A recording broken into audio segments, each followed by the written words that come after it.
Bonjour, meus amores, sejam todos muito bem-vindos a mais um vídeo. Se você ouve através do podcast, sejam igualmente bem-vindos. Amores, hoje a gente vai para um vídeo um pouco mais prático e a gente vai olhar para sabe aquela situação que está te machucando? O lema daqui do meu trabalho, que me acompanha há mais tempo, sabe, né? Você é a pessoa mais importante do mundo. Portanto, quando que você se coloca de fato nesse lugar na sua vida? O quanto que você está olhando para a dor atual do tipo, meu marido não está me apoiando, meus filhos estão me criticando, meus chefes, meu colega de trabalho, eles estão tudo puxando meu tapete. A gente olha com muita dor para essa falta de apoio ou para as injustiças que estão ao nosso redor. Quem nunca, né? Comigo, eu acho que nos momentos de maior crise da minha vida, era exatamente para esse ponto que eu estava olhando. Por quê? Porque estava doendo. Só que quando dói, a gente tem a salvação ou a gente tem o mergulho eterno para o fundo do poço, né? Que é, ou eu uso essa oportunidade para subir nesse lugar que eu sou a pessoa mais importante do mundo e eu vou desenvolver a habilidade do autoapoio, do amor próprio, ou eu vou acabar sucumbindo à dor que é as pessoas que eu amo, as pessoas que convivem comigo, sendo injustas comigo e eu cair nesse poço, né? Então, vamos esmiuçar isso, porque não é simples, não é fácil, é dolorido, como eu disse, né? Por isso que estou aqui para segurar na sua mãozinha, para a gente olhar para essa questão, tá? Então, assim, amores, tem algumas pessoas que têm uma tendência maior a esse tipo de... Não é que é carência, mas é uma necessidade é uma necessidade de afirmação alheia. É uma necessidade de que, se eu vou fazer esse movimento, eu já não tenho a minha segurança muito bem firmada, e se os outros que estão ao meu redor não estão me empurrando para frente, aí é que eu não vou mesmo. E aí eu fico chateado, porque, poxa, meu marido não tá me apoiando, poxa, meu chefe não tá vendo o esforço que eu tô fazendo, poxa, meus pais nunca reconhecem o melhor de mim. Sabe aquelas coisas? História da vida humana. Todos nós passamos por alguma situação assim, né? O que eu tô dizendo é, como aqui a gente sempre trabalha a diferença das personalidades, né? Algumas pessoas têm uma tendência maior a olhar para essa dor e sucumbir a essa aparente falta de apoio, tá?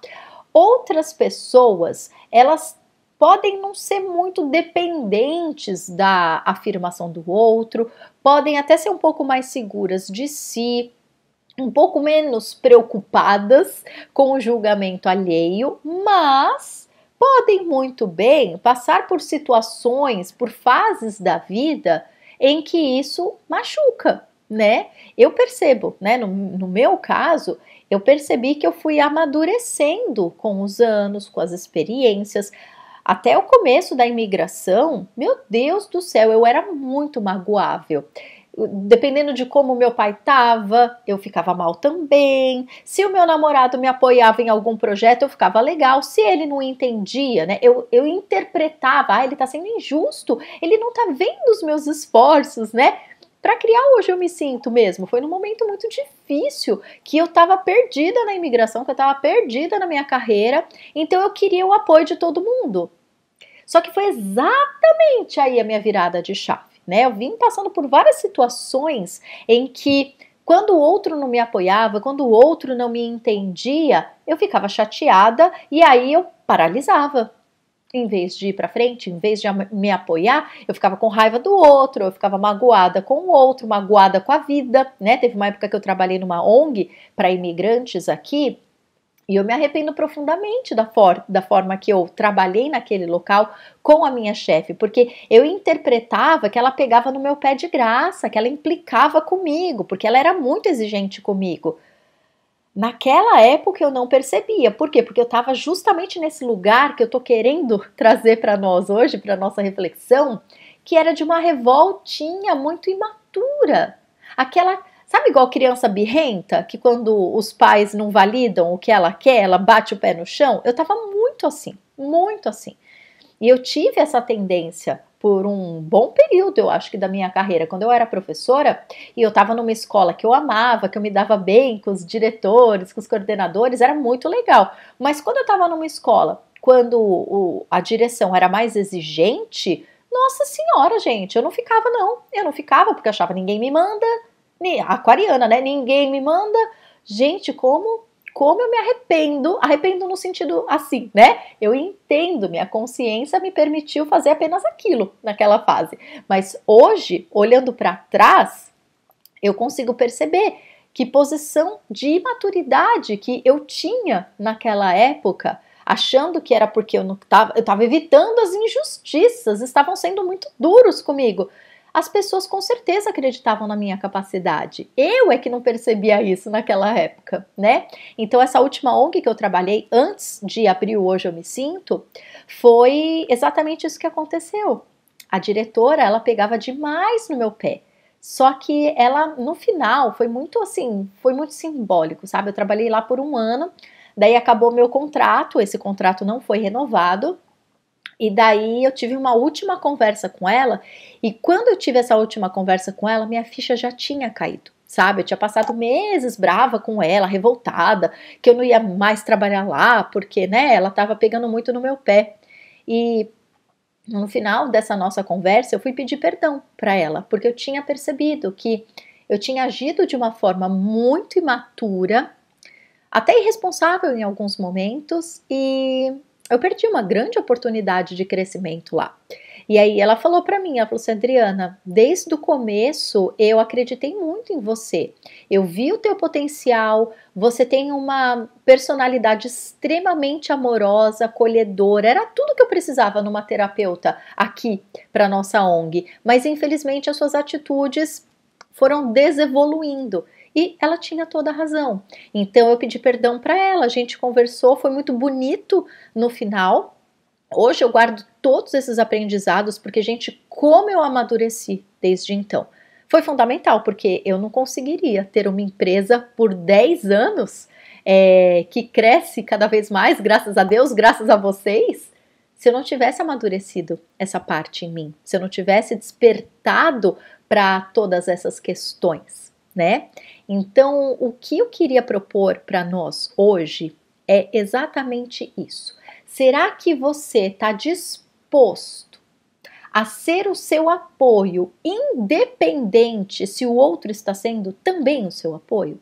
Será que você está usando as situações de, entre aspas, injustiça, do tipo chefe que puxa o tapete, colega de trabalho que implica com você, marido, namorada que não apoia seus projetos, os pais que não reconhecem o seu valor, os filhos que blá blá blá, e coloque aí, né, na lacuna aquilo que fizer sentido para você. De novo, normal a gente tá no nosso drama, normal a gente tá na nossa dor. Eu estive nesse lugar várias vezes e é por isso que hoje eu consigo trazer essa reflexão, graças ao aprendizado que eu me permiti. Doeu, ser humilde é difícil, mas liberta. A gente evolui graças a isso.